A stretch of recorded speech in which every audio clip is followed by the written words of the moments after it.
as it says here, and it's easy for me to read. Until next time, for all of us at Choice Radio, thanks for helping us celebrate the power of thought and the magic of the emotional mind. You're the best, man. And then he gave me an enormous Charles C. Carver Jr. size hug. Pretty awesome.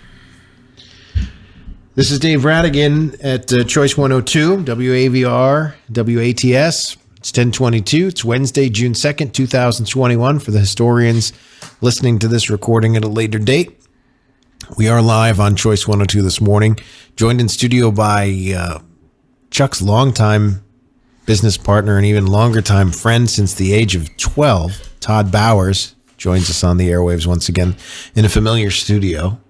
Yes, spent many hours in that chair right there, I think. Hours and mornings, and yes, days, and all of that good stuff. And also joining us in the studio this morning, a very great friend of Choice 102 and a great friend of the Valley and leader of the Athens Area School District, Superintendent Craig Stage. Good morning, Craig. Good morning, Dave. Thank you for being here. Oh, that's the least I could do. No, met Chuck in 2014, so I feel a little embarrassed. You know, he's I know what you mean. 4.5 decades, and I've only got less than a decade knowing him. But I only got a year and change. Yeah, and I know how you feel. Quite an individual, a man of high regard and high respect, friend to everybody. It's been amazing to listen to the stories and hear people just tell loving, caring stories about him. It's been pretty amazing. And, you know, became superintendent in a very odd fashion in the Athens Area School District. I don't think if you go through the history books, there's many that got the job the way I did or under such circumstances, and an incredibly stressful time. And Athens was going through a lot of transitions, and Dr. Diane Place was very ill at the time. So we had a lot in the air, and the Athens Area School District School Board entrusted me to you know, keep the ship afloat, I would say at the time. But it didn't feel like a real job until Chuck interviewed me for my first time. That got serious quick, didn't it? It did, because I just really didn't understand the impact you have as a superintendent. You don't understand your voice carries, and Chuck helped me understand that in my very first interview, that, you know, there's a lot to the job. right. And he made everybody feel that way. He made everybody feel important. He gave everybody an opportunity to feel special. It's amazing to hear stories of people who are in good positions now and have high responsibilities in our community who remember him as they were a child. Right. And he made them feel so special. That's right. That's right. And so it's remarkable because he was a living history of this, even though he wasn't from the Valley originally. And, you know, it's pretty special. You couldn't tell. You couldn't. Well, for me, you definitely couldn't tell. Yeah. He knew everything about everybody, for good or for bad. But I thought he was a friend to everybody. He was. He really wanted people to shine in a great light. And I know he had a particular belief in education. Yeah. I think Chuck was the first person in his family to graduate college. Yeah. And so he witnessed firsthand for himself what it had done for him. Wow. Shit. And so he was always, and he was a good student, and he believed strongly in it. And I know he was rooting for all the 3 school districts here in Tioga. But at the same time, he could ask you difficult questions because that was his job. But he really believed in education, what it could do for a person. He really did, Todd. And I think the really cool part was, you know, I know he sat on the Sayre School Board. He might have even performed some duties as athletic director. Right. So many other things. Right. But when you sat in front of him, you know, you never knew.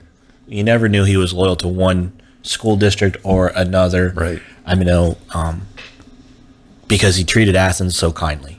And he treated me so kindly. Helped us through a lot of challenging times in just my time here. Right. and supported us. I stuffed the bus. Right. Him and Mike Shaw was stuffed the bus. Mm-hmm. How many things and supplies and materials did they bring in over the last few years? Right. Don't even get me started on a scholarship challenge. I mean, we just listened to some of that, and it made me a little emotional because that's something that's near and dear to me. And he, you know, for whatever reason, you know, before he realized that Dave and Irene were going to take over and buy the radio station, he said, "Hey, I said, I'll help whatever I can help. I'll do it." He goes, "Great, you're going to do it next year." I said, "Cool." I didn't even know what to say. I don't even know how to respond to that. Like we thought you were going to host it, and we were going to have the year off and be like, all right, we can just sit and watch this thing. And he pushed us out on that stage and said, "Come on, let's go." Did the absolutely right thing. You know, he did. He did the absolute right thing, and he knew the right thing to do. But it was incredible. And yeah, listen, a scholarship challenge is something that's it's incredible. And I'm not from this community, but I will tell you, other communities wish they had what we had when it comes to things like this. Right. And Christmases for kids. You know, they don't understand that there are communities that don't have that voice and don't have that type of community involvement from businesses and organizations that want to lift the community up constantly. I think it was a goal. I would never, you would have to tell me, but I'm pretty sure it was a goal of his, was to constantly lift up everyone. Oh, for sure. And I know when it came to Scholarship Challenge, you know, Chuck loves sports. We both love sports, everything about sports. And I've heard a rumor about that. Yeah. But he also said, you know, in talking about Scholarship Challenge, he said, you know, academics, that's it. I mean, you know, academics is so supremely important, and yet we don't celebrate outstanding students and people's efforts in that area. What can we do? And that's really how Scholarship Challenge started. He wanted to highlight academic excellence. And so knowing Chuck, this is what we're going to do. And it happened. And he absolutely did. Yes. And you know what? It turned into, for us, you know, we have groups of kids that practice days at a time. We have advisors committed to it. Right. You know, it's something that we've committed to for years and years. And I'll be honest with you, before I learned of Scholarship Challenge, I heard of the biggest brain. Yes. In the valley. Right. And I was like, that was our somewhat comedic attempt to emulate Scholarship Challenge, but for adults. You've heard the show, Are You Smarter Than a Fifth Grader? Yeah, well, I think we found out. That was intense stuff. One of the ladies in my office, Georgetta Ulmer, won that competition. Yes. And she likes to remind me every now and then. Oh, I'm sure. Politely. I'm sure.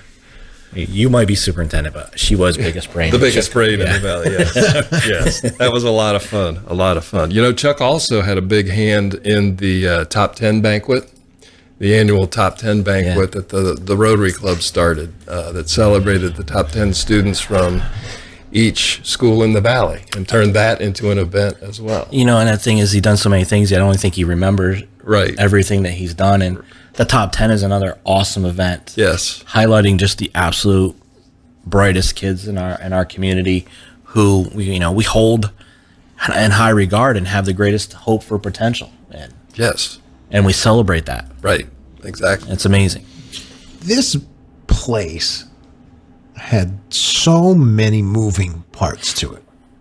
I mean, in most radio stations I'm used to working in, all the activity happens in the studio, and virtually no activity outside of the studio. This place, and its key to success, I've learned, is the opposite. Get out of the studio and get into the community. Spend all of your time there. If you ever stop by the radio station to see Chuck, you would not find him here. Right. Because at 9:06, he was out the door. Now, there might have been a nap by 9:15, but he was always someplace else for the rest of the day, being involved in something. I know it was a very conscious decision when we took over ownership of the radio station. That how do you keep your finger on the pulse of the community if you're not out there? And so whether it was Scholarship Challenge or Christmas is for Kids or the many, many remote broadcasts we would do, play-by-play sports, having our reporters out in the community reporting on everything that was going on, it was very important for us to be out there. And there's no doubt that with all of the community involvement that Chuck did, and there was a lot, that helped as well. I mean, nobody knew this community better than Chuck did. And when you think about a guy who got in an old car in 1976 and drove out here sight unseen, intending to stay here for a couple of years and learn the ropes and move on, and what eventually happened, it's pretty astounding how that happened. He was a guy that had no connection, no family, no friends, no anything. Clean slate. And just built it from there. And he brought you along with him. Yeah. And then look what happened. You guys started your whole lives together. Yeah. Yeah. I got into radio a long time ago. Believe it or not, I look young, but I've been in radio for 26 years, ever since I was 13 years old. And I always loved the Southern Tier, and I wanted to be down here. And I ended up being down here because a friend of mine who owns a radio station in Rochester told me about WEBO and heard in 2005 that it may be in trouble and that someone, the owner was looking to sell it.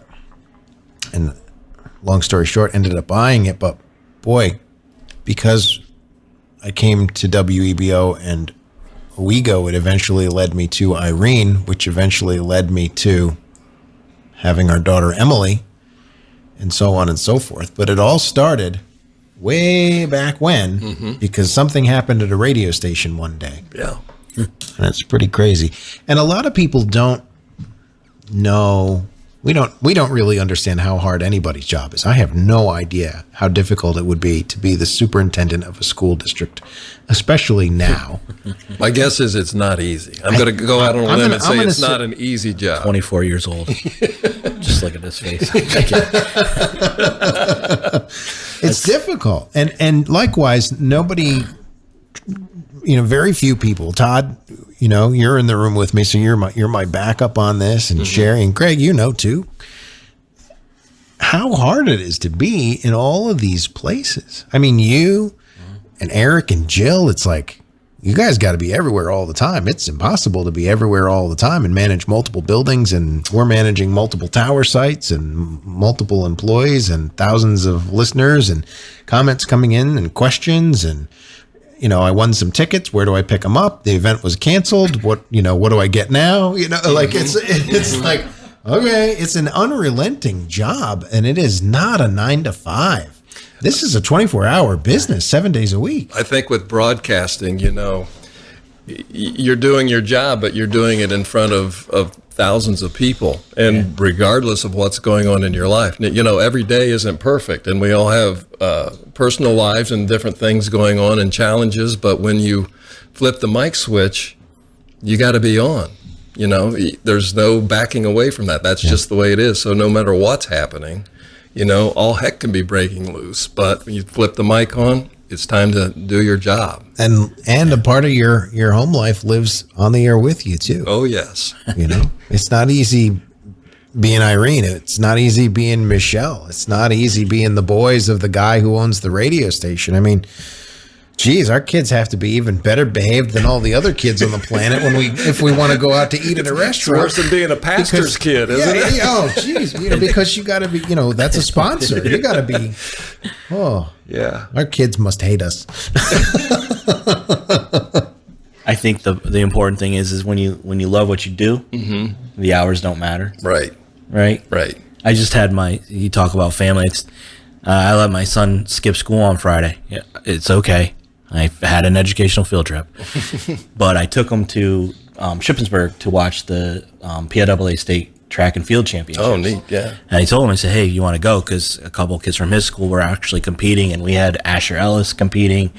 And I said, if you come with me, you got to come back, and you got to go to Athens, and we got to go to the FFA banquet. And that was like 9 o'clock at night, 6:30. We got done about 9:30, sitting at the table, dozing off. I said, buddy, you're 16. I said, I'm wide as awake and I'm ready to go. What's wrong? He's like, I just don't know if I could do this. I'm like, you gotta have some stamina, kiddo. They can't hang, can they? They can't hang like they used to. He's a I know. 16-year-old boy. He's like whooped after a day. And they're making fun of us at 8 o'clock at night. Like, okay, I'm ready for bed. And they're like, I was up till 2 last night, man. I know. It's fun. And, I think, like you said, Chuck was never one to be stationary. No, for sure. Even when you tried to talk to him, it was like, it was a 5-minute conversation. And he was off to something else, and he couldn't sit still. He just felt like anything that needed to be accomplished could be accomplished in 5 minutes, basically. Not true. It's like True story. my The 5-minute manager. yeah. My mind and my gut are telling me this is the right thing to do. So boom, okay, that's what we're doing.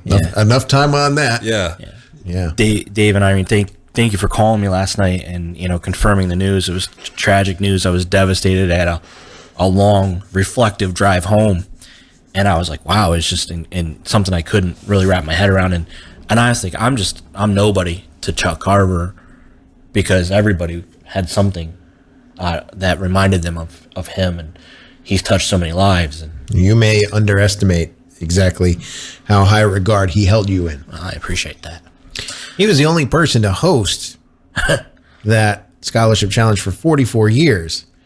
And you were the guy that came closest to hosting it next. I know, that's pretty remarkable. I mean, he guess. kept calling Todd the what did he call you? The backup. The backup. He was the backup, but you were going to be the next host. Todd was just the backup. I was gonna pull a hammy, I'm pretty sure. But I know a lot of guys. I know a lot of great men in this valley, and a lot of great women in this valley today that are just mourning his loss. And I think of people that have known him for the 44 years today.